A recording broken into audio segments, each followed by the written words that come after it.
Pat is in Ayrshire. What do you think, Pat? No, I don't. And I mean, it doesn't matter what he says. If they'd have just put it Harry and Meghan, people would complain. There'd be people like Anne still saying, "No, we shouldn't be saying, oh, it's Harry and Meghan." And I totally agree with Andy. He's quite right. He is a prince. He will always be a prince. He is the Duke of Sussex, whether people like it or not.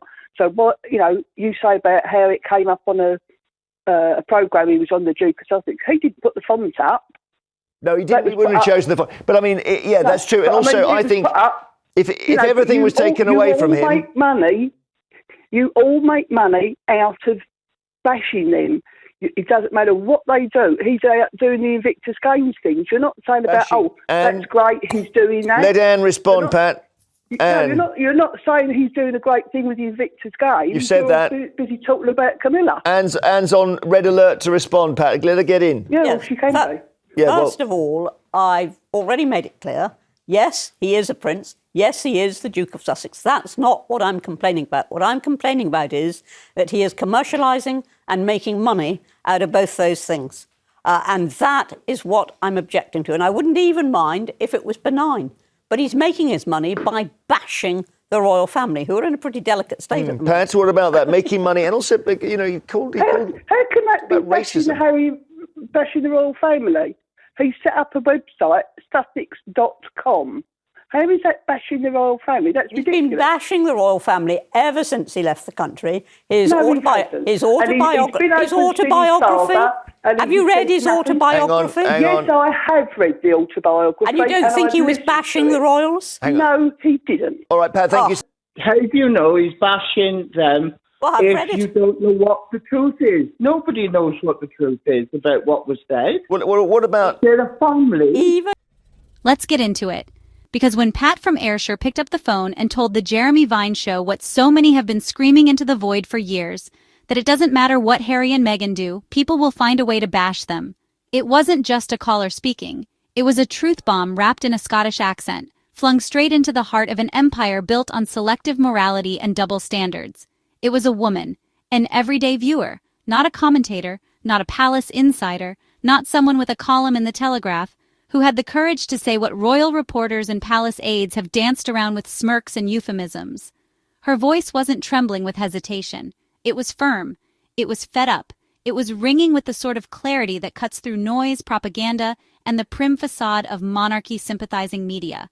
And while some bitter people online rushed to question if she even sounded Ayrshire enough, as if dialect is a gatekeeping tool for truth-telling, the point she made soared far above their petulant distractions. And that truth stings for those who've built entire careers around pretending it's not real. You know the ones. The headline writers who salivate every time Meghan smiles in public and contort it into an act of manipulation. The so-called royal experts who claim neutrality while spewing venom on air and then publishing books calling Harry damaged goods. The commentators who show up on panels with tired scripts about tradition and duty, while ignoring the festering rot within the very institution they defend. Because let's be brutally honest here. If Meghan had been born white, if she had come from a blue-blooded British background and knew how to curtsy by age 5, the press would have bent over backwards to welcome her. They would have praised her philanthropy, her work ethic, her poise. Instead, they painted her as a foreign invader with too much ambition and too little obedience. And once the public narrative was set, once the character assassination machinery had its target, it didn't matter what she did next. Meghan could literally resurrect Princess Diana, and the headlines would read, "Duchess dabbles in occult, disrespects William's grief." Because this isn't about what Harry and Meghan do. This is about what they symbolize. To a monarchy terrified of change, to a press addicted to scandal, to a public still clinging to the illusion of a benevolent crown, they are a disruption. They are the story that refuses to fit inside the fairy tale. Harry is the prince who didn't just walk away, he burned the playbook. Meghan is the woman who didn't just survive the palace, she exposed it. And for that, the backlash isn't just persistent, it's feral. Because they did the one thing the firm could never stomach. They chose each other over the institution. And let's pause here. Because what Pat did on that call wasn't just defend Harry and Meghan, it was drag a mirror in front of the nation. She pulled back the curtain on the hypocrisy, the racism, the twisted logic of a press that can praise a royal for planting trees while slandering another for feeding the hungry. She forced people to reckon with a bitter pill, that even if Meghan found a cure for cancer, someone would accuse her of doing it for attention. Even if Harry pulled a child out of a burning building, GB News would wonder if he was using it as a PR opportunity. The hatred has never been about action. It's about narrative, a narrative that must be maintained at all costs. Because if the public starts asking why Meghan was treated so differently, why she was dehumanized, isolated, and mocked while others were protected, then the whole house of cards begins to wobble. And they can't have that. Not after centuries of myth-building, not after decades of hiding behind pomp and ceremony, so instead, they double down. They recycle the same tired talking points. They wanted privacy, they're always complaining, they're monetizing the royal brand. Never mind that Prince Charles wrote a tell-all book. Never mind that Princess Diana sat down with Panorama. Never mind that dozens of royals have profited from their titles for years. When Harry and Meghan do it, it's betrayal, treason, blasphemy. Because they weren't supposed to have agency. They were supposed to perform their roles, quietly, obediently, grateful for the scraps of royal approval. And still, they're punished for daring to speak, for daring to grieve, for daring to thrive. We saw it after the Oprah interview. Meghan spoke about feeling suicidal while pregnant, and what did the British press do? They laughed. They called her manipulative. They said she couldn't be trusted. They didn't stop to ask, how did we get here? They didn't question the institution that let a pregnant woman suffer alone. No, they questioned her tone. And when Harry said someone in the family questioned Archie's skin color, the headlines didn't demand justice. They demanded silence. How dare you say that out loud, was the response. Not, how dare anyone say it to begin with. That's what Pat was calling out, that imbalance, that cruelty dressed up as commentary. And more than that, she was calling out the mental gymnastics the media plays to keep the narrative alive. Because if they stop villainizing Harry and Meghan, they have to start explaining why they were villainized to begin with.